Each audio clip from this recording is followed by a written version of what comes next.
as I started thinking about what am I going to do with this externship, the goal was to try and bring back the work experience in many different careers back to my classroom, so that there's not just one path, there's many. And that was, the big idea for me. The externship program started 2 years ago when we were looking at a block of time in the summer and trying to figure out if we wanted to run a youth camp or what it was we wanted to do.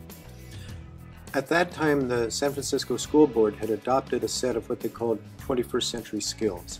And right after that happened, we had an administrator come in, and she said, I'd feel better if I knew exactly what the 21st century skills are. For example, technological proficiency. I don't know what that is in today's workplace, and I don't think my teachers do either. So I went to my boss, Alan Sandler, and I said, how would you like it if, for the summer, we worked with teachers instead of youth? And he thought that was a great idea. He said, what exactly would you propose? I said, well, we'd do the same thing we'd do with our kids in Build San Francisco. 3 days a week, they'd come down here and work with us on design problems. And 2 days a week, we'd place them in an externship with the firm, with a mentor. Last year, we had our first group of 8 or 10 teachers, and we tried it out. Worked very well. It worked so well that the school district asked us to repeat again this year. The process is pretty simple. They come every morning here to our design studio 3 hours a day for a 3-week period. 2 of those mornings, they go to a different firm, architecture firm, engineering firms, construction companies, .coms, arts organizations around the city, based on what they tell us they want to work on. I wanted to try and bring a realistic, real view of what is going on in industry and in the workplace today.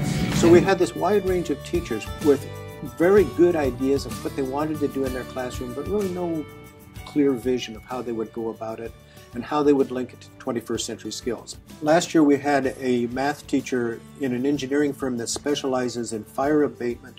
They had a program, did simulations on the evacuation of a high-rise in the event of a fire. The engineer explained to the teacher that this is a problem in fluid dynamics.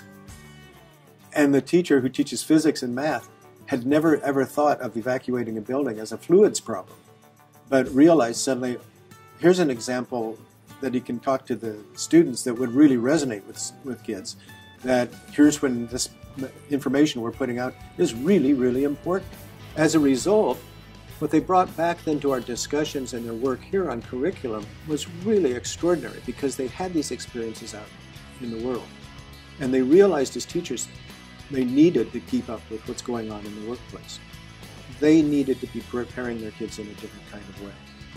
So the curriculum projects they put together were diverse, but in-depth, and really do bring this idea of 21st century skills into the classroom. These are really skilled professionals in their own right.